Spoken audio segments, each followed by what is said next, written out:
Segunda Samuel, capítulo 11.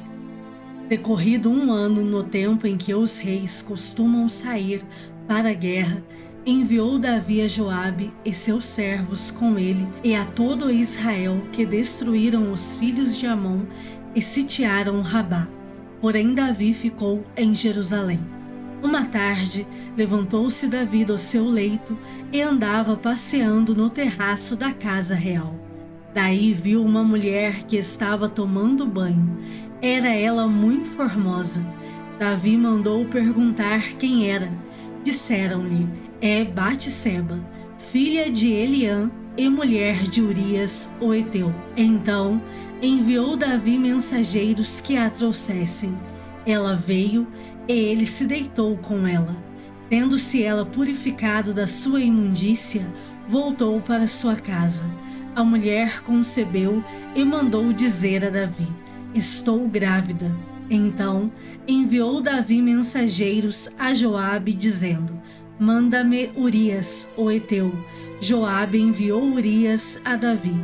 Vindo, pois, Urias a Davi, perguntou este como passava Joabe, como se achava o povo e como ia a guerra.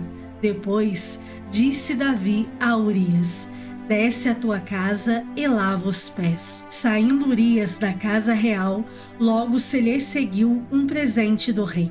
Porém, Urias se deitou à porta da casa real, com todos os servos do seu senhor, e não desceu para sua casa.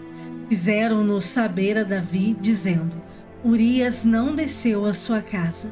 Então disse Davi a Urias: não vens tu de uma jornada? Por que não desceste à tua casa? Respondeu Urias a Davi: a arca de Israel e Judá ficam em tendas. Joabe, meu senhor, e os servos de meu senhor estão acampados ao ar livre. E hei de eu entrar na minha casa para comer e beber e para me deitar com minha mulher? Tão certo como tu vives e como vive a tua alma, não farei tal coisa. Então disse Davi a Urias: demora-te aqui ainda hoje, e amanhã te despedirei. Urias, pois, ficou em Jerusalém aquele dia e o seguinte. Davi o convidou, e comeu e bebeu diante dele, e o embebedou.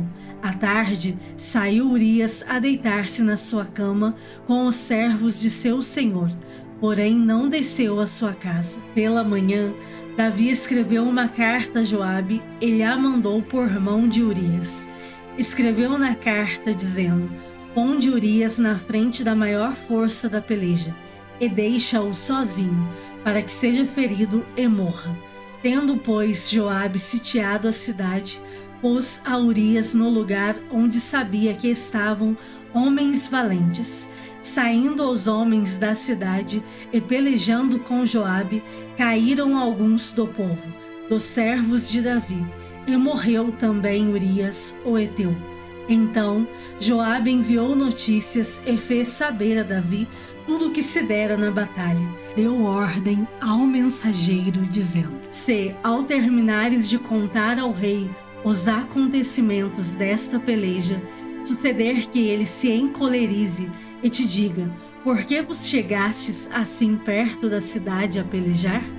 Não sabíeis vós que haviam de atirar do muro? Quem feriu a Abimeleque, filho de Jerubessete? Não lançou uma mulher sobre ele, do muro, um pedaço de mó corredora, de que morreu em Tebes? Por que vos chegastes ao muro? Então dirás: também morreu teu servo Urias, o heteu.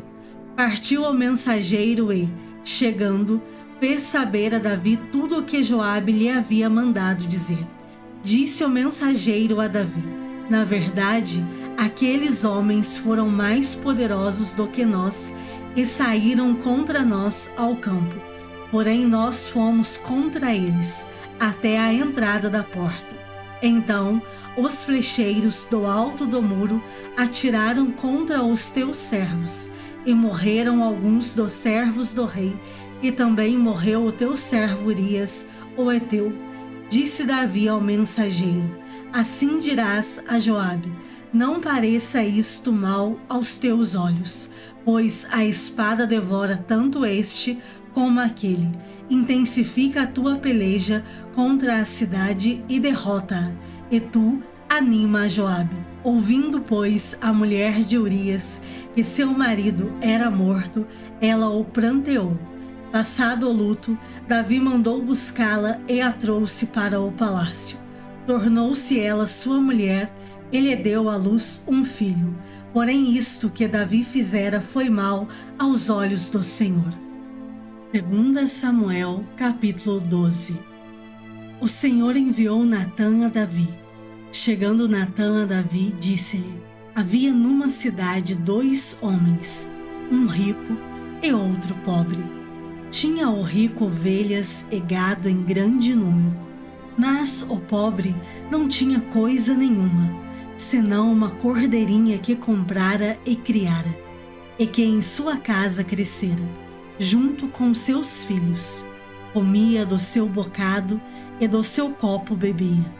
Dormia nos seus braços e a tinha como filha.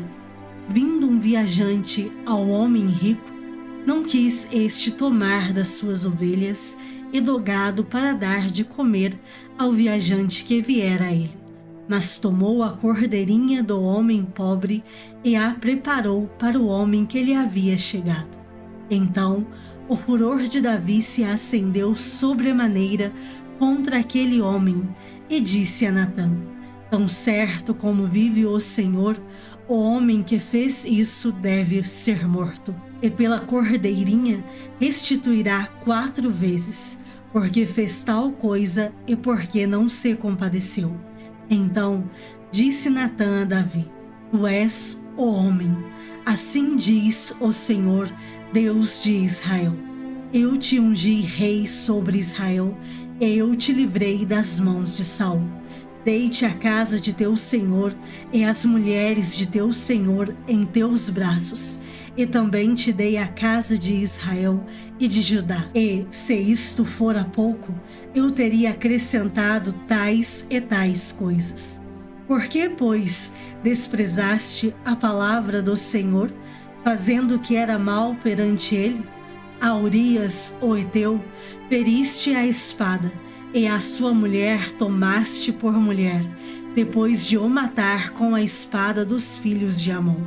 Agora, pois, não se apartará a espada jamais da tua casa, porquanto me desprezaste e tomaste a mulher de Urias, o heteu, para ser tua mulher. Assim diz o Senhor: eis que da tua própria casa suscitarei o mal sobre ti, e tomarei tuas mulheres à tua própria vista, e as darei a teu próximo, o qual se deitará com elas em plena luz deste sol, porque tu o fizeste em oculto. Mas eu farei isto perante todo Israel e perante o sol. Então disse Davi a Natã: pequei contra o Senhor.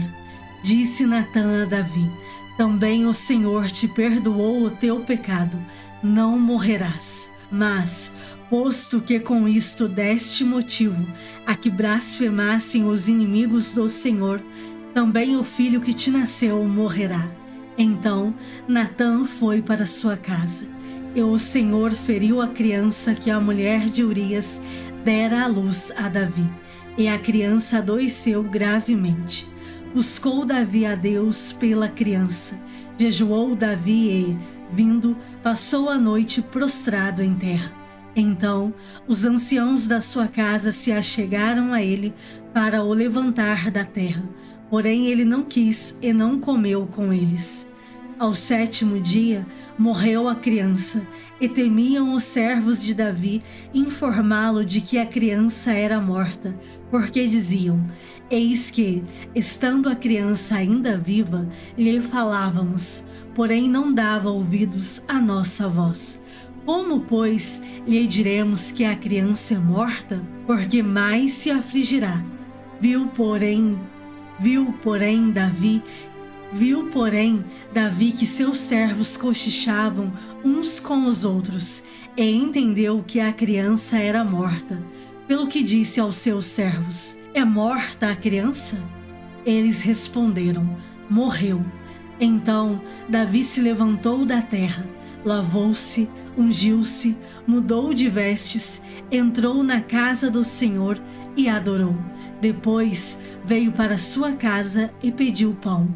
Puseram-no diante dele e ele comeu. Disseram-lhe seus servos: que é isto que fizeste? Pela criança viva jejuaste e choraste, porém, depois que ela morreu, te levantaste e comeste pão. Respondeu ele: vivendo ainda a criança, jejuei e chorei, porque dizia: quem sabe se o Senhor se compadecerá de mim e continuará viva a criança. Porém, agora que é morta, por que jejuaria eu? Poderei eu fazê-la voltar? Eu irei a ela, porém ela não voltará para mim. Então Davi veio a Batseba, consolou-a e se deitou com ela. Teve ela um filho a quem Davi deu o nome de Salomão, e o Senhor o amou.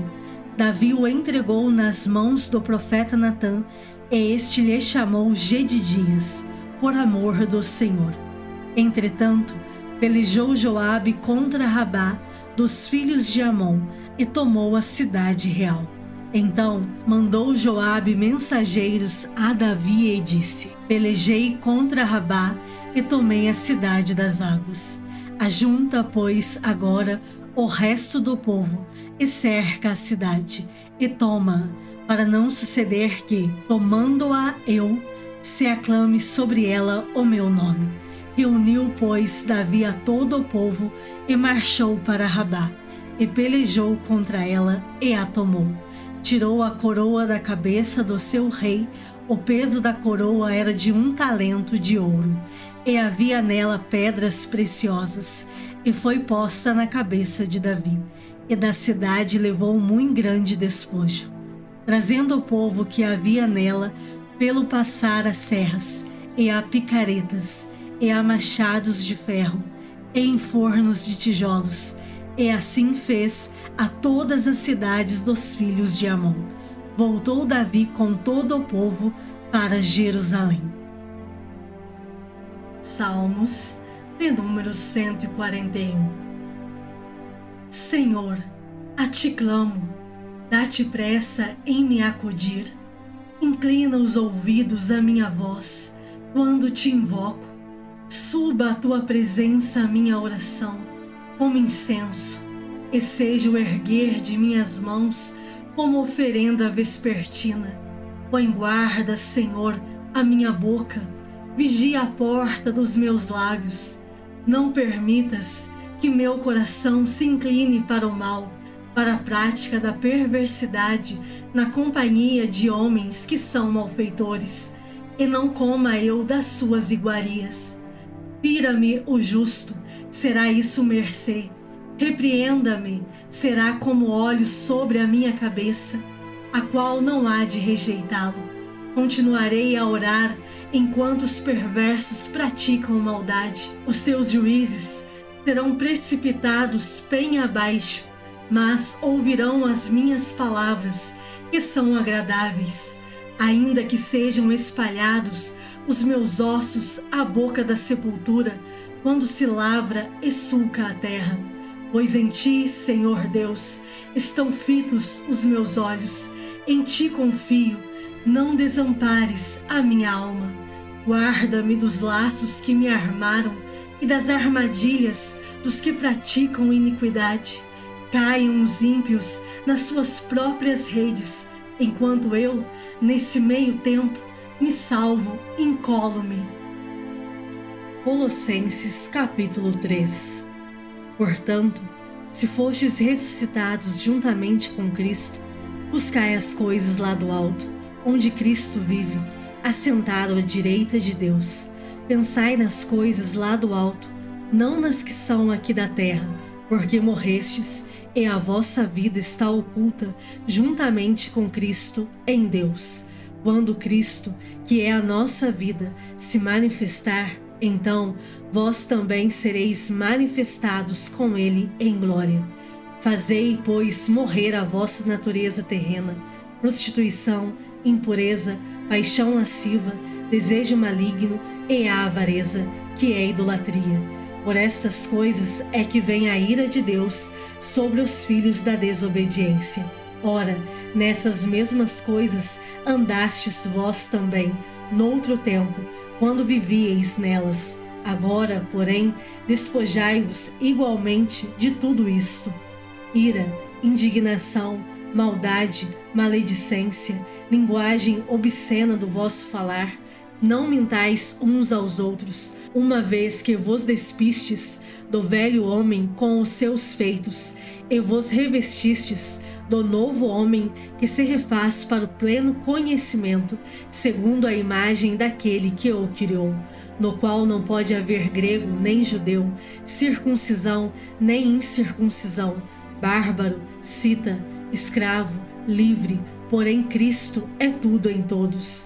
Revesti-vos, pois, como eleitos de Deus, santos e amados, de ternos afetos de misericórdia, de bondade, de humildade, de mansidão, de longanimidade. Suportai-vos uns aos outros, perdoai-vos mutuamente, caso alguém tenha motivo de queixa contra outrem.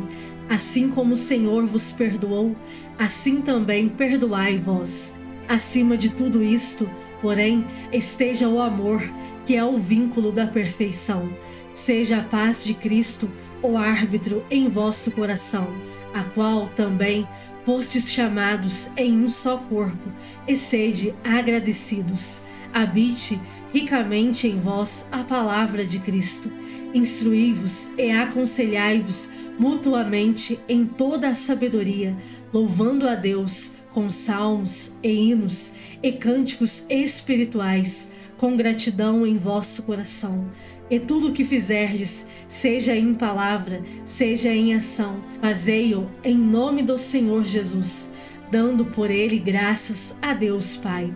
Esposas, sede submissas ao próprio marido, como convém no Senhor. Maridos, amai vossa esposa e não a trateis com amargura. Filhos, em tudo obedecei a vossos pais, pois fazê-lo é grato diante do Senhor. Pais, não irriteis os vossos filhos, para que não fiquem desanimados. Servos, obedecei em tudo ao vosso Senhor segundo a carne, não servindo apenas sob vigilância, visando tão somente agradar homens, mas em singeleza de coração, temendo ao Senhor. Tudo quanto fizerdes, fazei-o de todo o coração, como para o Senhor e não para homens, cientes de que recebereis do Senhor a recompensa da herança. A Cristo, o Senhor, é que estáis servindo, pois aquele que faz injustiça receberá em troco a injustiça feita, e nisto não há acepção de pessoas. Colossenses capítulo 4. Senhores, tratai os servos com justiça e com equidade, certos de que também vós tendes Senhor no céu. Perseverai na oração, vigiando com ações de graças. Suplicai ao mesmo tempo também por nós, para que Deus nos abra a porta à palavra, a fim de falarmos do mistério de Cristo, pelo qual também estou algemado, para que eu o manifeste, como devo fazer. Portai-vos com sabedoria para com os que são de fora. Aproveitai as oportunidades. A vossa palavra seja sempre agradável, temperada com sal, para saberdes como deveis responder a cada um. Quanto à minha situação, Tíquico, irmão amado e fiel ministro e conservo no Senhor, de tudo vos informará. Eu vou-lo envio com o expresso propósito de vos dar conhecimento da nossa situação e de alentar o vosso coração. Em sua companhia vos envio Onésimo, o fiel e amado irmão, que é do vosso meio. Ele vos farão saber tudo o que por aqui ocorre.